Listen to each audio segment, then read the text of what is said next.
In just 2 days, rent and mortgage payments are due, and many Floridians just don't have the money to pay. Some were hoping the governor would extend his suspension on evictions today, but that did not happen. However, he has announced $240 million and rental assistance will go to people in need. News 6's Lauren Cervantes has a closer look at how that money will be distributed. The Florida Housing Finance Corporation tells me they will be overseeing all of the money, but says the funding will be divided into two pools totaling $240 million. Trey Price is the executive director of the Florida Housing Finance Corporation.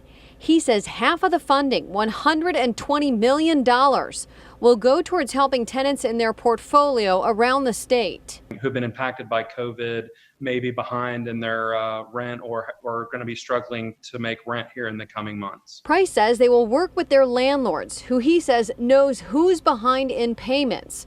Price adds there's still a lot that needs to be worked out, like how far back the rental assistance will go and how far forward, along with other factors. We're looking at folks needing to contribute a certain percentage of their income that they made. The other $120 million, Price says, will go to local housing offices, but says as of now, they are still figuring out how the money for local governments will be distributed. How to get that money out on a formula basis to those local governments that have not received any CARES Act funding yet. Price says the money will be distributed based on unemployment rate and population. And with the DEO listing Osceola's unemployment rate as the highest in the state at 31%, Price says funding will likely go to that county. State Rep Anna Escamani says people need assistance and says she'd like to see the governor's moratorium on evictions and foreclosures extended until everyone has been paid their unemployment benefits. When you have an eviction on your record, it is very difficult to find a new lease. And I do not want to scar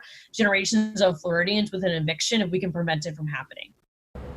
In Orlando, I'm Lauren Cervantes, getting results, News 6.